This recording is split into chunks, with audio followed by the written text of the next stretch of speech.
as I mentioned, Sherif Hussein and Professor Ayman Khairy.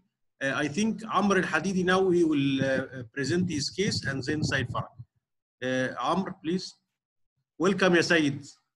Welcome, Dr. Ahmed. Welcome, everybody. مساء الخير. Welcome, Professor Said. I know that you are bringing a great case. I know. Thank you. So Amr Elhadidy is a member of the working group intervention cardiology and one of the active cardiologists in Egypt, and also active in the CTO club. He's vice president. He will present an interesting case. Amr. Thank you, Dr. Ahmed, for this, to join with you and Dr. Raj for this elegant meeting and very important speakers and moderators. My topic today, I will try to go with the time. We have a live in a box case with IVUS. My case, 70-year-old female patient, hypertensive, dyslipidemic, history of PCI for RCA 1 month ago, and today patient came for PCI for left main and ElNady using IVUS. This is the diagnostic angiogram. As you see, there is a critical distal left main reaching the ostium of the ElNady, and the tortuous, the ElNady is tortuous.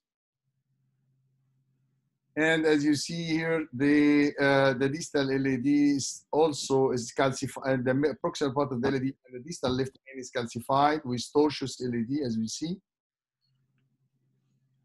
And all the views show that the very long calcification in the proximal ElNady and the distal left main.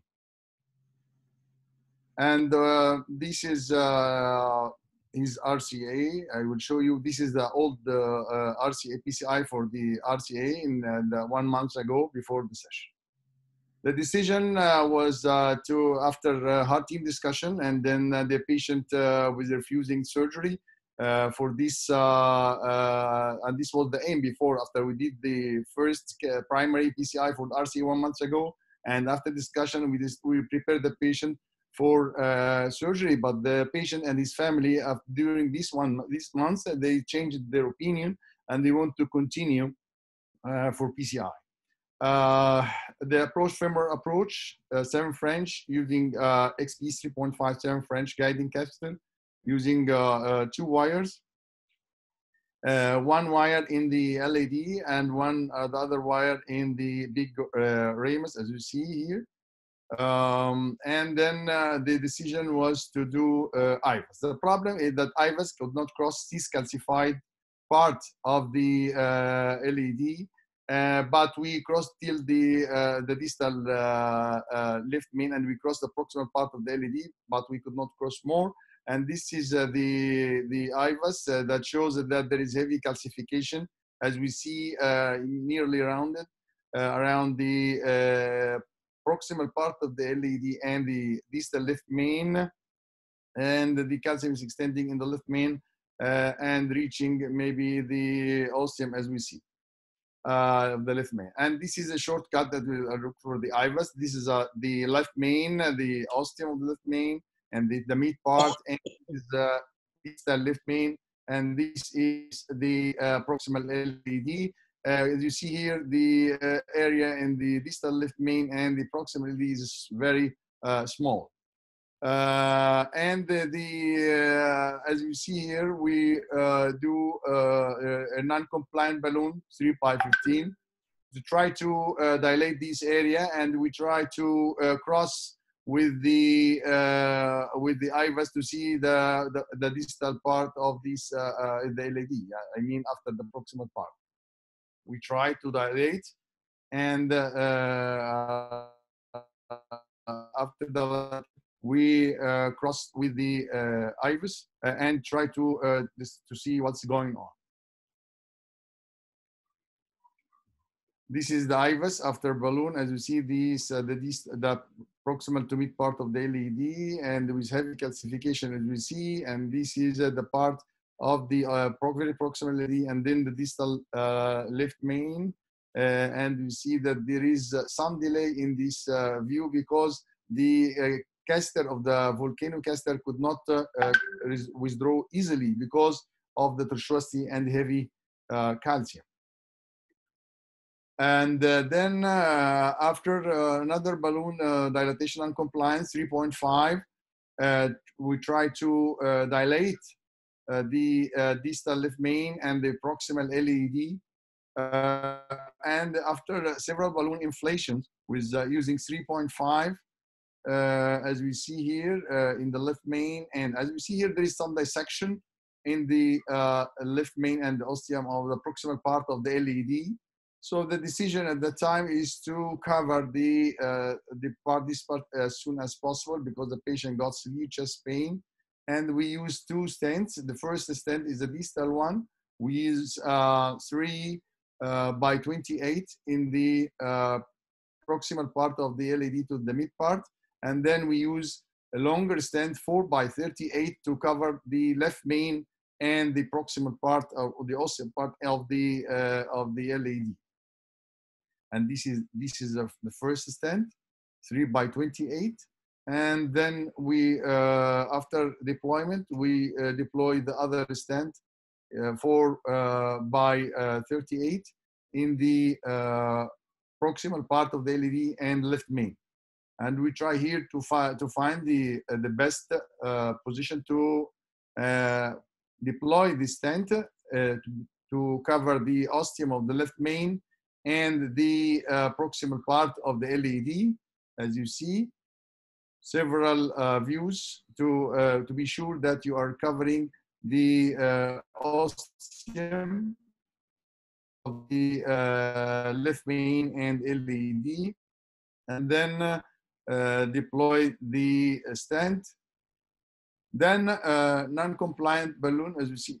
Then we see the IVUS of the proximal part of the ElNady and the left main.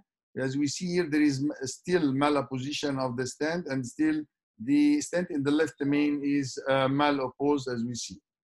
So the decision is to do another non-compliant balloon. We try to see the to dilate after the IVUS. Using you see there is difficulty to push the balloons through this calcification, and then we dilate 3.5 several times to try to oppose these parts of the ElNady, and then we do IVUS to assess that there is a good position on in the ElNady, but and this is the IVUS after. As we see here, still we have some, we need to have a bigger balloon in the left main. So we use a non-compliant balloon 5 by 12 to balloon this non-opposed stent in the huge left main. And then we follow up this after balloon to see by IVUS. But there is, as you see, there is some problem still in crossing of this IVUS catheter. And please see what is going on. When you are withdrawing the catheter, the guiding comes inside the left main. And this is a big problem. We are causing some crash. If you look here, there is some crash of the stent in the mid part of the left main. Despite we are covering all this area with the stent, but part of the stent is crushed in the distal part of the left main. If you look to this view, we'll see that the stent is crushed in the proximal part. We cannot cross with even with the balloon to dilate this part. And then after dilatation, we'll see that the left main is not covered in the proximal and the ostium part of this left main, as you see here. So the decision is to cover this part of the stent and to cover the crushed part of the left main, I mean the proximal part of the stent. We try to cover it and cover all the left main again with 4 by 16, and then after balloon, and then non-compliant balloon 5, by 12, and then with good dilatation, as you see, with good feeling of the left main and the proximal and mid part of the ElNady. And we have a good flow, and the patient, we did IVUS also again, and we find everything is good, with good feeling of all the left main and ElNady, as you see, in spite of this disease, but we have a good flow in the ElNady, starting from the left main, with preservation of all the branches and even this big ramus and small circumflex. And the case was successful, and proved also by IVUS. So my take-home message is use of IVUS, especially in calcified left main, is needed. Assessment of calcification is mandatory. Care of the guiding catheter. This is very important, and this is a complication that happened, that the guiding do some crush of this proximal part because of the difficulty in withdrawal of the volcano catheter in this calcified tortuous lesion, and this result in crushing of the stent. Alhamdulillah, everything was good. Thank you. Now, Dr. Ahmed Kamel would like to comment, and Ayman Khairy and Yasser Sadiq, maybe you can give a comment. Good evening, everybody. Dr. Amr, good evening. I'm Ahmed Kamel. Can you hear me?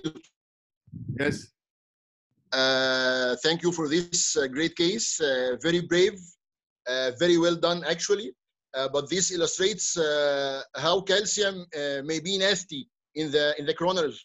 I think if you have rota in hand at that time, I think it would have been better to debulk this ugly calcium that made it more complex without using the rotablator.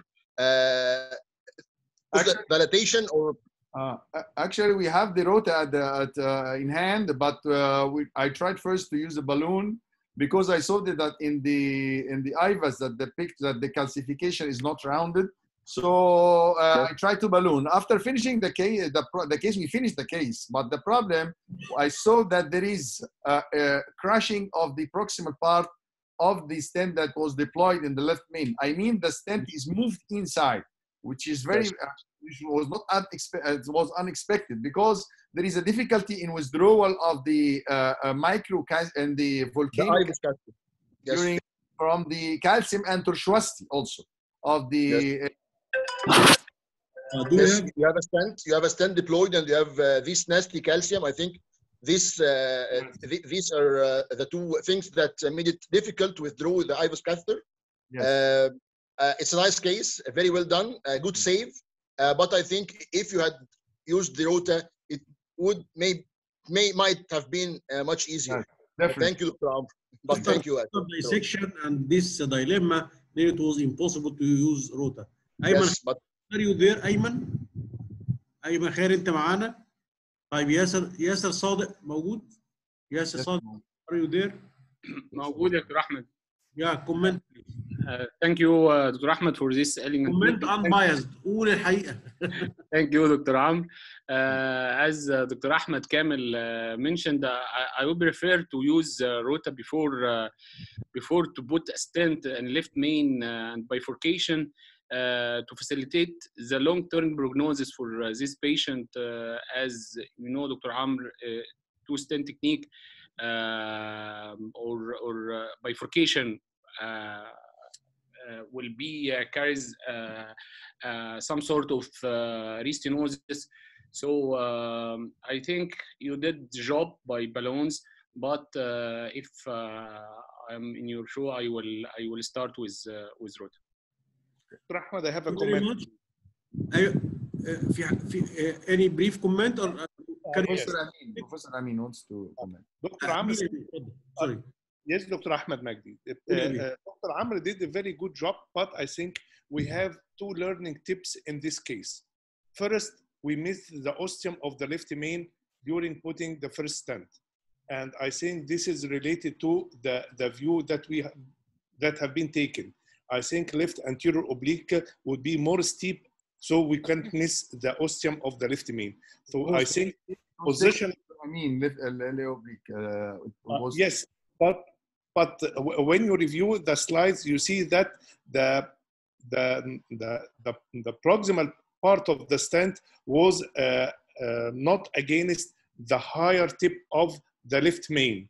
So that's why we missed the ostium with the first stent. I will tell you a very important problem that happened. That's the cause, maybe the cause, that we didn't use the bigger non-compliant balloon to oppose the stent before the IVUS. This is a problem. We have a problem that we are withdrawing the guiding comes inside before the well opposition of the stent. I mean the left main stent. This is one of the important tip, that when you are pulling something against resistance in the left main, we should keep the guiding outside the left main. I think you know that very much about during a case with a dissection in the left main and being in a hurry. So, but the two tips is that we have that we shouldn't miss that the ostium of the left main, and then when you are pulling something from the left main, the guiding should be outside the left main in order not to engage steeply the guiding to the left main and crushing the stent there. Yes, thank you very much. Thank you, Amr. And now we will move to to my friend, Professor Said Farag. He's a professor at Zagazig University. He is one of the very active cardiologists in Egypt, and he had been to C3 before, and is also a fellow of the SCAI. Said will present us. He is always presenting interesting cases and mixing that with drama. So go ahead. Thank you, Professor Ahmed, for this kind introduction.